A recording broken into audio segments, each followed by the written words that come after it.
We thank God for His grace, for His mercy. We thank God because He is God.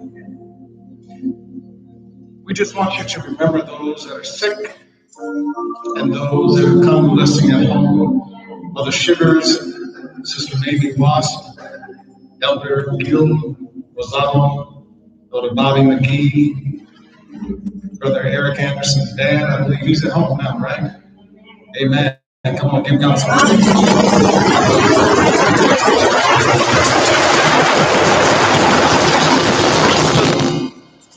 With coronavirus, he was on a ventilator. But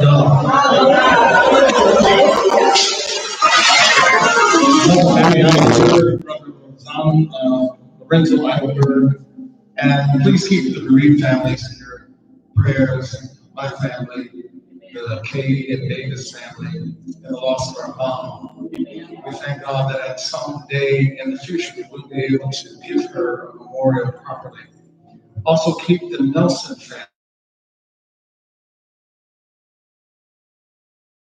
And again, a great soldier of God. Precious in his sight are the death of his saints. Because we know absent from the body, present with the Lord. Saints are better than baby's kids. And the baby's kids say, we don't die, we multiply. But see, for saints, we don't die because Jesus says the moment we close our eyes on this side, we're in glory with him. We're walking the streets of gold. Joy unspeakable and full of glory in the presence of God. At this time, I'm going to ask you to please receive the ministry of Daniel Hunt, one of the greatest soloists and psalmists I know. I'm always awed by his interpretation of religious liturgy and music in general. Please receive them at this time. Praise the Lord. Praise the Lord, everybody. I just want to do an old song. I won't need the praise team wrote this one. This is an old song and just encourage the saints that we might be lifted and that we might be able to stay encouraged. Song just says, there's not a friend like the Lord. Jesus. I sing this song earlier today and I don't know how much I got left right now. No,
Come on, put your hands together, give God some praise.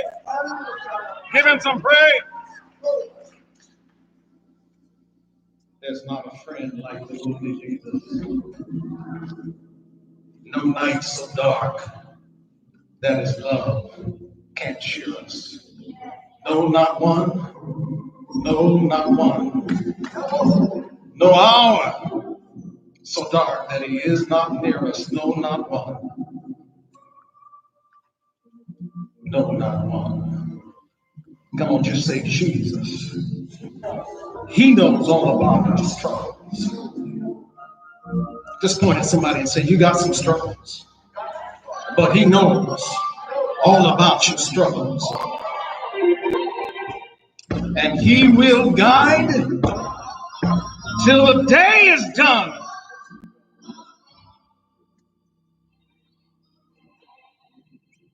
There's no friend,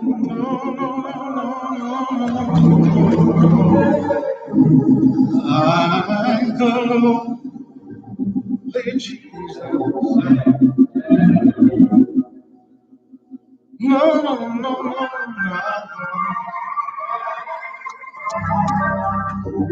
No, not one.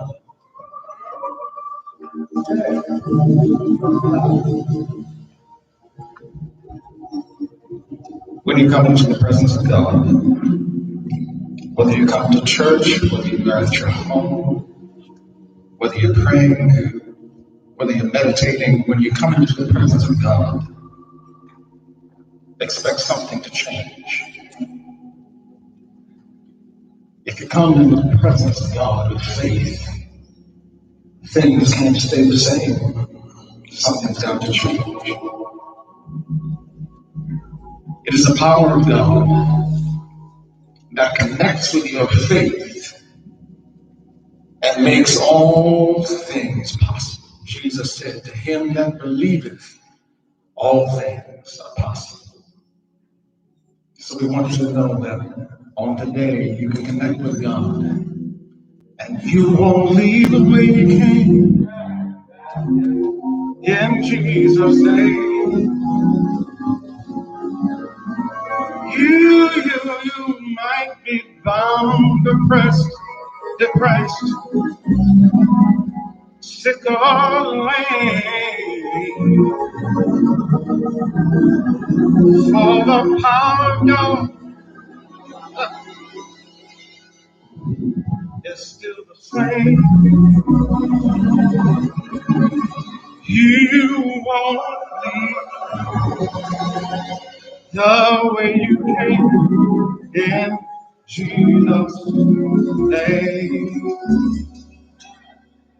you won't leave the way you came. In Jesus' name. You ever come to church hurting? So you might be bound, oppressed, depressed, sick or lame.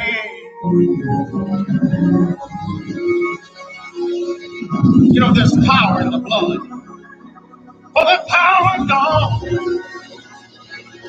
the wonder working power of God is still the same.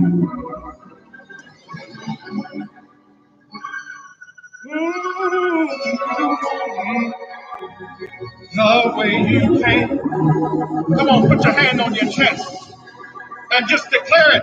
I won't leave the way I came. Come on, point at somebody and encourage them and tell them, we won't leave the way we came. In Jesus' name.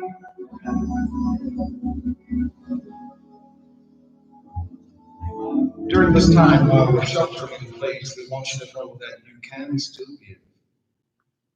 We are on Givelify. We also will accept your checks and money orders if you mail them in through snail mail, and we also have text to give. If you dial 773-347-9673, and then go down to the message box and type in give and follow the prompts, you can text to give. We thank God for His grace and His mercy. And just a moment, Dr. Hunt, just the refrain, it is well. I want to get that into your spirit. In spite of coronavirus, it is well. In spite of a downed economy, it is well. In spite of layoffs, it is well. In spite of children being out of school, in spite of the pressure, in spite of the anxiety, it is well. Hey.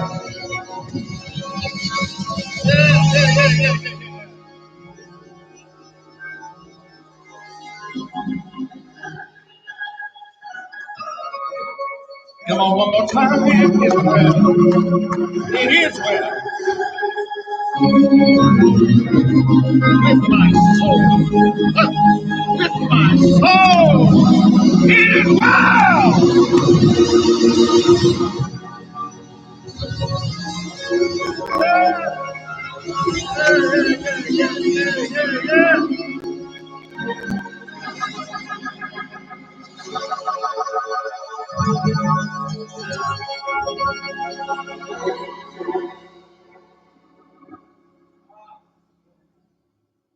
Come on, repeat after me. It's not how you feel, it's how you think. It's not how you feel, it's how you faith.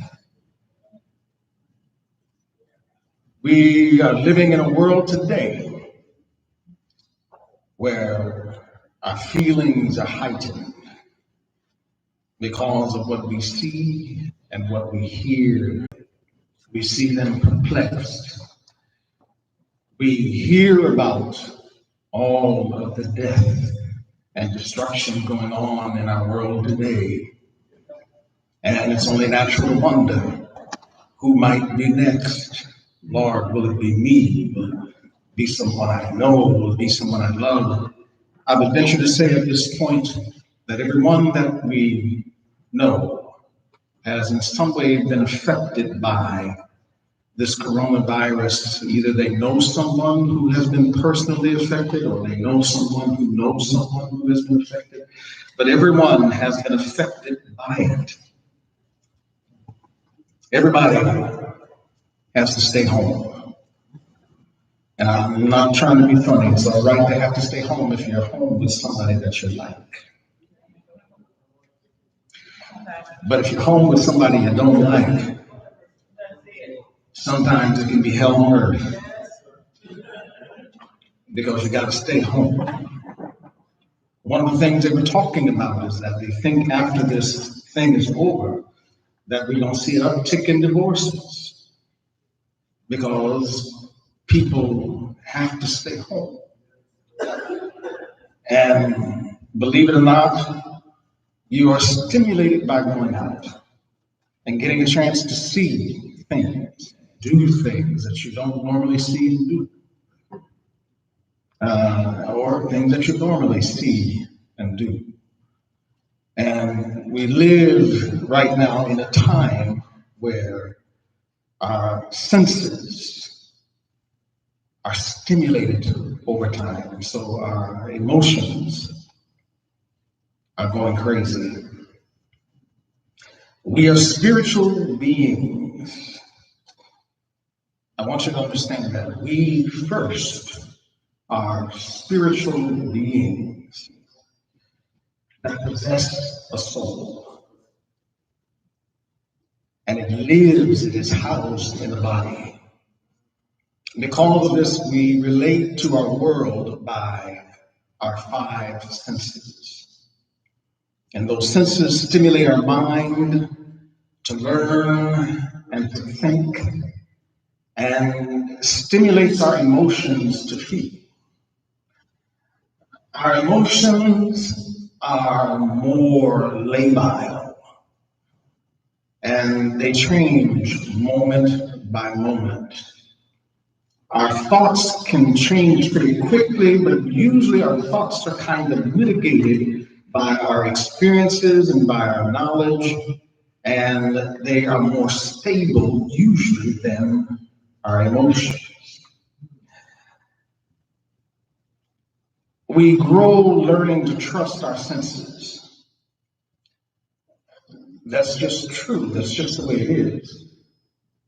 I couldn't get anybody now to get up and walk around this whole church with their eyes closed, because we relate to our world by our senses.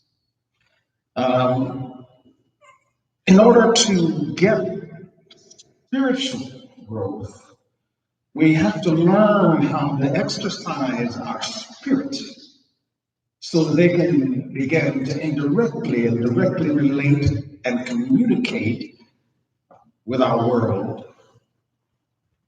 First, spiritually. I want you to turn to a couple of passages of scripture. Please turn to the book of 2 Corinthians, chapter 5, verse 7, and the book of Proverbs, chapter 4, 23. 2 Corinthians 5, verse 7. For we walk by faith, not by sight. Proverbs 4:23. Keep thy heart with all diligence, for out of it are the issues of life. Put away from thee a froward mouth, and perverse lips far from thee. Let thine eye look right on, and let thine eyelids look straight before thee. Ponder the path of thy feet, and let all thy ways be established. Turn not to the right hand or to the left. Remove thy foot from evil. In the church said. From our youth up, we're conditioned to accept or reject, to either draw near or keep our distance by what we experience through our senses, sensually. So what we experience centrally either makes us reject, accept, draw close, stay away. And you've heard these sayings. I'm sure you probably even used it. Seeing is believing. You probably told your children there are good touches and bad touches. You probably say, give it the taste test. You've asked, how does it smell? Because we relate by our senses. We are sensually stimulated. We are sensually communicated. And we relate to our world according to what we sense. No matter how brilliant we become, all of our sensual knowledge, the knowledge we gain through senses, can only be in part. It is incomplete. Because if you really think about it, if you could choose one sense, and you just had that one sense, I know what most of you would choose, but if you chose just one sense, it would be maybe a minute before you realized how much of your world you were now missing. Because if you can see it all, you can't hear it all, you can't taste it all, you can't smell it all, you can't touch it all. It is not until you have something taken from you that you realize how valuable it really is.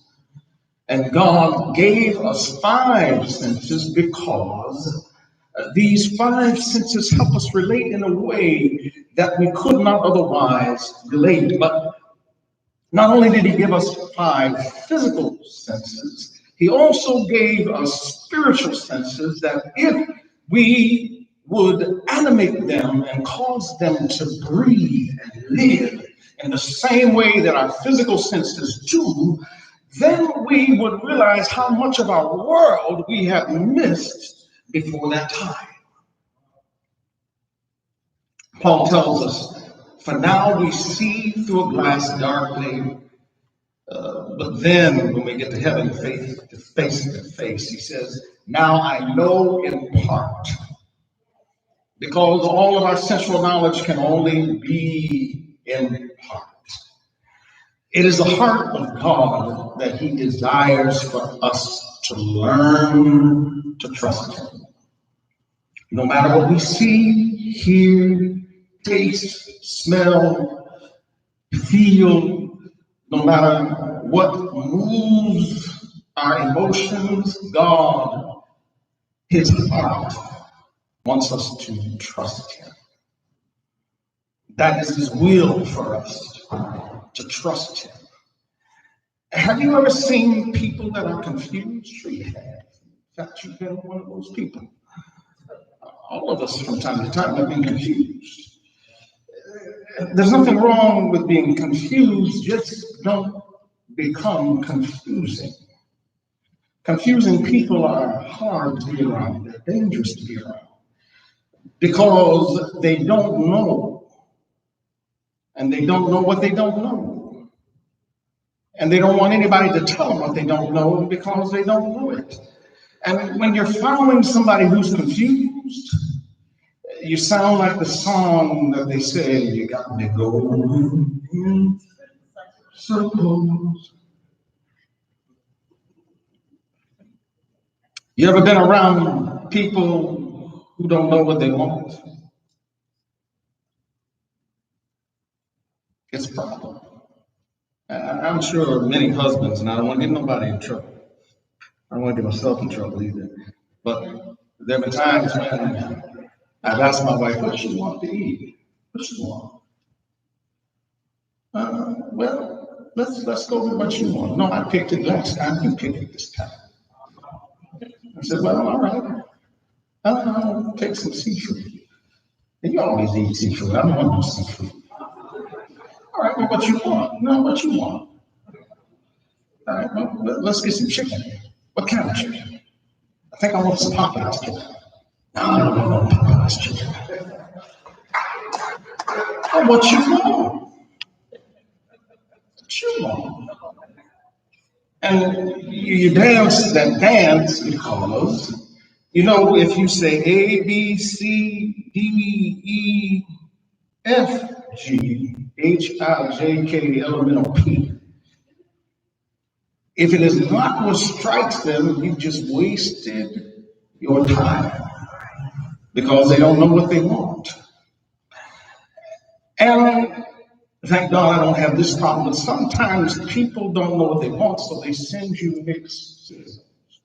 You ever been in a restaurant where they allow you to taste food and somebody's trying to order and they say, well, what's that? Oh, we didn't let you taste it. Okay. And they taste it, and by the time you get finished, 10 minutes has passed by and they've tasted everything in the shop. They might as well turn around and walk out the door because they already ate. Because they don't know what they want. And then sometimes I'm sure husbands and wives have experienced this, but I don't have that problem, thank God. People get mad at you because they don't know what they want. They expect you to know.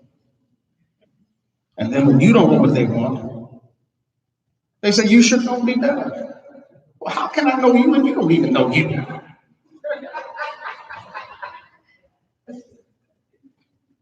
Emotions. God wants us to trust Him and not trust our emotions. Because our emotions are waiting. When we talk about this, sometimes we as sanctified say people project an attitude that we don't want you to have emotions. And that's not true. God made them, He gave them to us, and we want you to have emotions. We want you to experience them. You can't stop yourself from it. If you do, you become robotic. And if you don't become robotic, you become depressed. If you don't become depressed, you become. The Bible tells us there is a time to weep, a time to laugh, a time to mourn, a time to dance. It tells us that there is a time to love and a time to hate.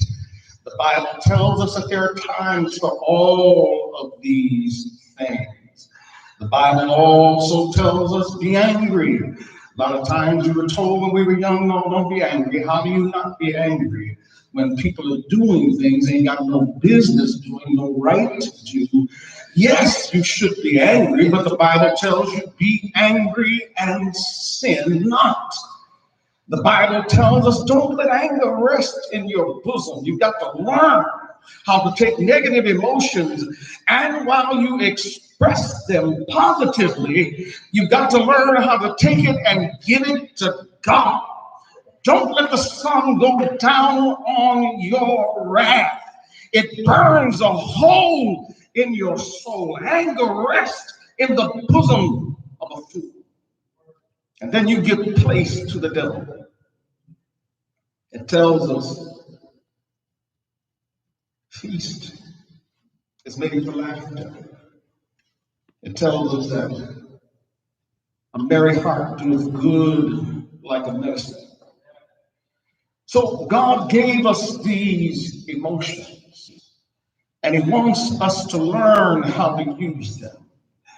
But He wants us to learn to trust Him first. You can have your morning turn to dancing when you learn how to trust God. You can be in a bad situation, but when you learn how to trust God and begin to break out in praise, your praise will take your heart places that it has not been before. You can ascend the heights of joy and know what the old saints talked about years ago when they say, I have joy like a river. And the river doesn't stop flowing because the source can't be blocked up. And if you dam it up, it's going to overflow. So you got joy that's overflowing. It's going over the obstacles and it's still flowing. It's coming over your mountains, down into your valleys, and it's still flowing. Because it's joy like a river.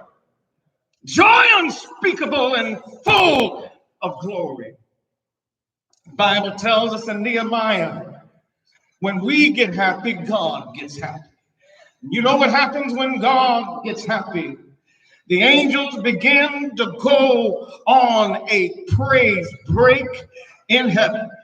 And if you really want some strength, let the angels begin to go on a praise break in heaven. You've been in a room where people have been laughing and people have been happy and singing.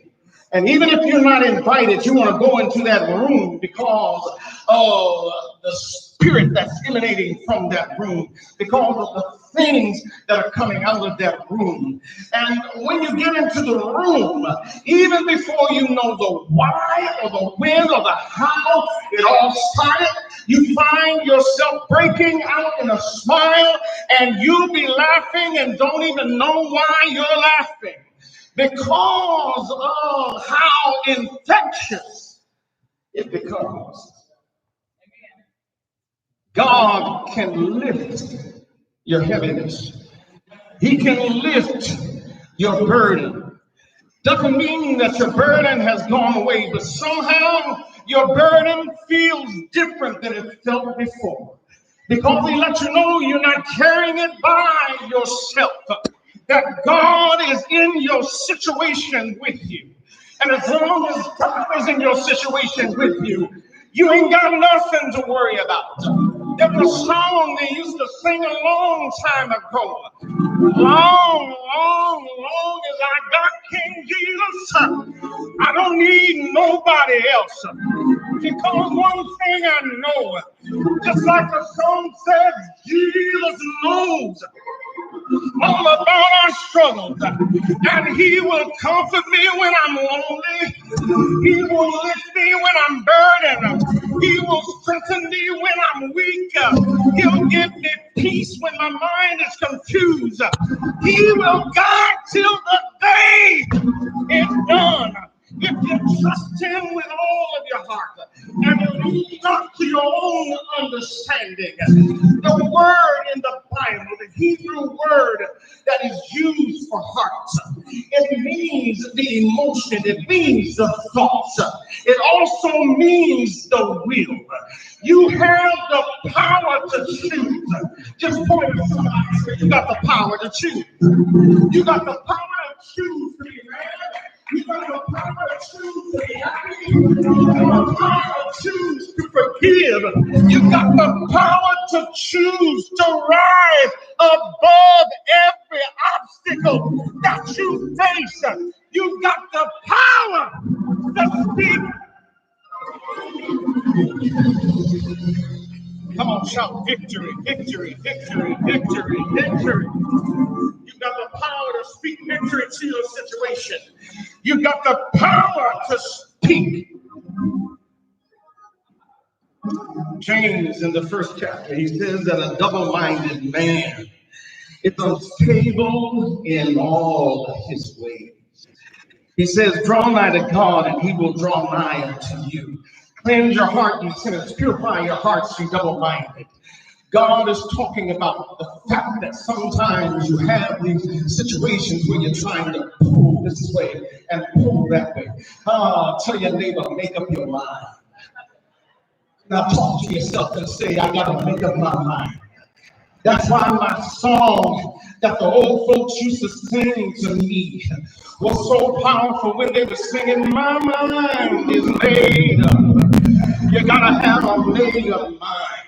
If your mind is made up, it doesn't matter what you tempt me with. It doesn't matter what you bring my way. Nothing can sway me. Nothing can stop me. Nothing can block me because my mind is made up. I want to give you a secret. And it's not really a secret, but it's a spiritual thing. You've got to learn that sometimes God wants to show you the power that you have. But in order to show you, he's got to put the obstacle in your way. And you've been praying on this obstacle for a while. Some of you have been praying for a long time. You've been waiting for your breakthrough, but it doesn't seem as though your breakthrough's coming. You've been on your knees until you get calluses, and you prayed and cried and prayed and cried. But I've got a secret for you. You don't really hear much. God will keep hitting that wall. And see, some of you get discouraged and you want to go get a bigger hammer. Well, let me tell you something. Just use the hammer you got. Because once you get a bigger hammer, it's going to tire you out. Because a bigger hammer weighs more. And God has already given you what you need. Don't worry about somebody else's gift. Use your own gift. Don't worry about somebody else's faith. Use your own faith. Because when you keep hitting, and you keep hitting, and you keep hitting, you ain't seen nothing yet. So if you have to, just back up and sit down and rest up. And then come back and start hitting. And start hitting again. And keep hitting. Sooner or later, you're going to see that crack. And when you see that crack, you can take a little praise break. Because you realize you're starting to make some headway. And when you see the crack, you're going to see a splinter. You're going to get a little chip. And as it starts to chip off, keep hitting. Keep hitting. Don't stop. Don't give up. Don't get tired. You thought you're too far to leave you. God is no shorter than his word. What he said he's going to do. Keep hitting. Keep hitting. Keep going. Sooner or later, God's going to make it turn in your favor.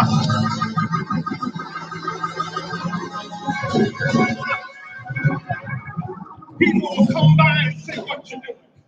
You're wasting your time. You've been trying at this too long, but you just keep going, keep hitting. Sooner or later, you're going to see the hole in the wall. And when you see the hole in the wall, remember what the Bible says, giants do fall.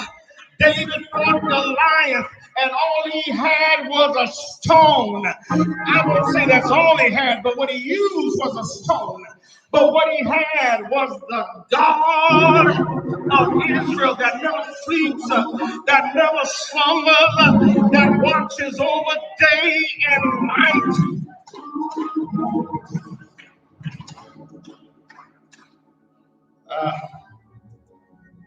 I'm not done, but I got to stop. Remember what God says. And the meaning of this verse more than anything says trust. And Jeremiah 29. Israel wasn't in a good place. They weren't in a good place. They were in a bad place at a bad time. And God tells them, for I know the thoughts I think towards you. Saith the Lord, thoughts of peace, not of evil, to give you an expected end. God says he's had plans for you. In the NIV it says, for I know the plans I have for you, saith the Lord. Plans of good, not of evil. To give you hope and a future. And in verse 12 he says, then ye shall call upon me. That's after you come through the water. And after you come through the flood. And after you've been through the fire. Then you shall call upon me. And ye shall go and pray unto me. And I will hearken unto you. And ye shall seek me and find me. When you search for me with all your heart. I will be found of you, saith the Lord. If you are needing to turn your life over to God, we have a number we want you to call. Call 312-914-6761. Please call that number if you need to turn your heart over to God. If you need prayer, please call that number, 312-914-6761. We want you to know that we are here praying for you. We thank you for tuning in with us. We thank you for praying for us. We thank you for your prayer, your support. And again, remember, while you are away, we want you to be blessed. And we want you to be blessed by sowing seed into good ground. And this ministry is good ground. And you can give on Givelify, or you can text to give at 773-347-9673. And then drop down into your message box and type give and follow the prompts. Also, you can use snail mail and mail it. Somebody will check the mailbox, and we will be most happy because we have to continue ministry at this time. There's still people who need to be fed. There's still people who need things. So we ask you to continue to give and support. We also ask you to continue to pray. Again, you can call 312-914-6761. And to those who are sick, our prayers are going out to you. To those who are still convalescing at home, our prayers are going out to you. To all of the bereaved families, our prayers are going out to you. And as we always end, we want you to end with us because we want you to know that you can be blessed. We want you to know that you are blessed. So we say unto you, be blessed.